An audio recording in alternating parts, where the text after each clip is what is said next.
much for talking to us today. I'm excited. And we're in this amazing location right in the middle of London. This is the Ebony Horse Club. Yeah, we're in Brixton. So just over there is one of the estates where there's been a lot of trouble, and there basically are a lot of kids around here who don't get any time to have fun. So they come down here and they get to ride and they work with the horses, and it's a fantastic setup. Well, thanks very much for talking to us about the book. This is the perfect place to do it, of course, because it is a kid's book, The Racehorse Who Wouldn't Gallop, which is your first book for kids. Why did you decide to write for that audience? Well, my first work of fiction, but my brother's got 3 kids and they are nearly 10, 8 and 5. And essentially, when you've got nibblings, I think you want to tell them stories. So nibblings rather than Nephews siblings. and nieces, yeah, nibblings, yeah. And so I wanted to make up stories for them that they would enjoy. So there is that, and I do find it's very easy to write about animals. In a way, I find it probably easier than writing about people, although I quite enjoyed the bit that seems to make kids laugh a lot is that their mother, Mrs. Bass, can't cook. And she thinks she can, but she can't cook. So they love that. And the kids will say, oh my God, and you made her make courgette cake. And it was disgusting. I said, yes, because she can't cook. Now that's because I can't cook.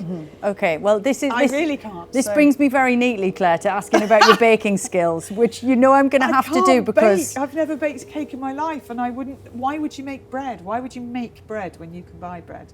Right, so not a baker? Not a baker. Because there are some interesting odds on you taking on the bake-off today. Do you know what? The weird thing is, this has all happened while I've been in Rio, and then I come back and it's all bake-off, and everybody's asking me about bake-off, and I don't know what I'm meant to say, because to me it's just a bit... It makes me laugh. I'm hugely flattered to even be associated with it, but I like watching bake-off, so why would I want to present it?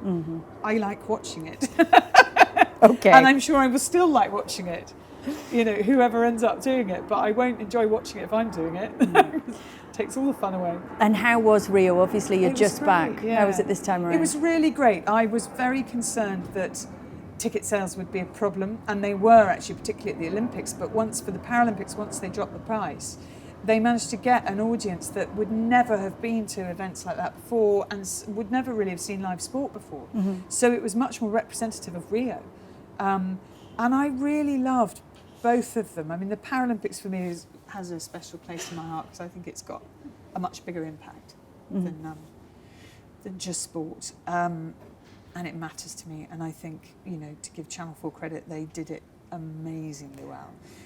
And then the BBC, for the Olympics, they have a reach the like of which no other channel can get. So 9 million people watched the hockey team win a gold medal, and I love that. And the sports that normally would be considered, you know, minority sports, so whether it's gymnastics or cycling or trampolining or hockey or show jumping, were suddenly primetime sports because of the time difference. And that's just brilliant. I think there was a bit of that in 2012, wasn't there? Because I think you'd said that dressage was going to be the breakthrough sport. And I still stand by the fact that it was. Yeah. I mean, tell me about London 2012, because you mentioned your book Walking Home, and you write so beautifully about that experience in that book. And the fact that actually you didn't really know that.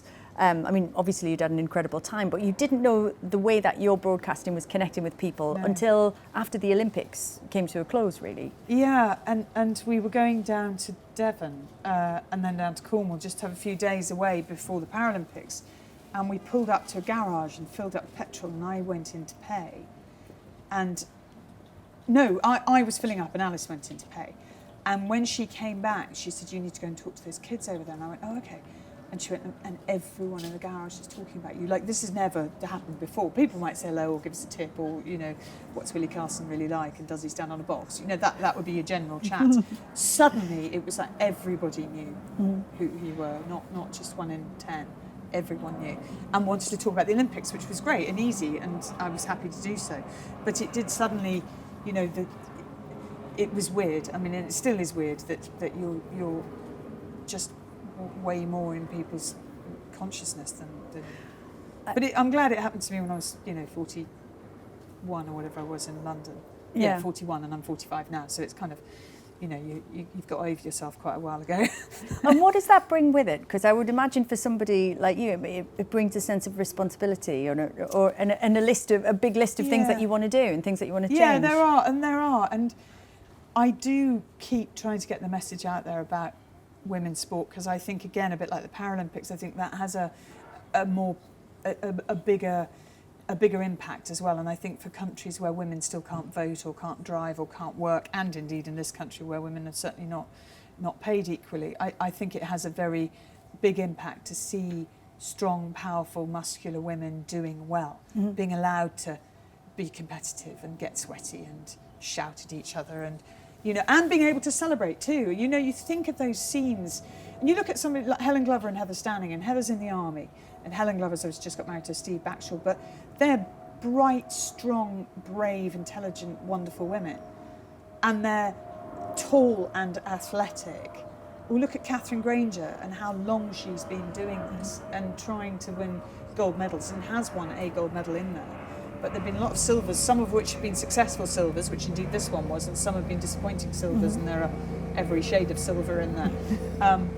And I just think they don't have to do any more than do what they do, and they're fabulous role models. I'm not expecting them to go out and give great speeches or, lead marches or anything. They don't have to do anything else.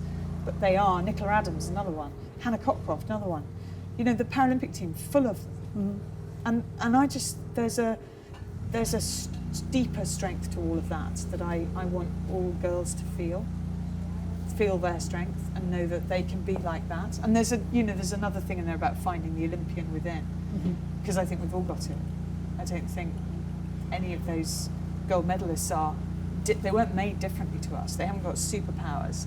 They just found the thing they were good at. They trained really hard at it, and they were determined to be successful.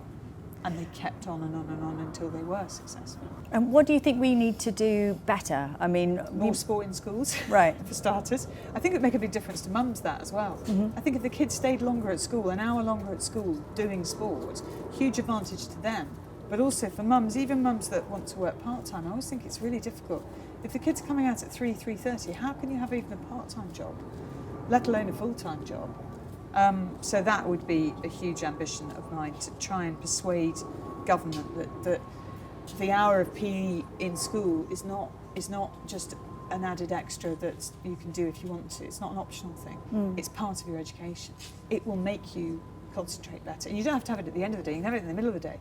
But just therefore the school day becomes a bit longer. Claire, thank you very much for talking to us. Cheers.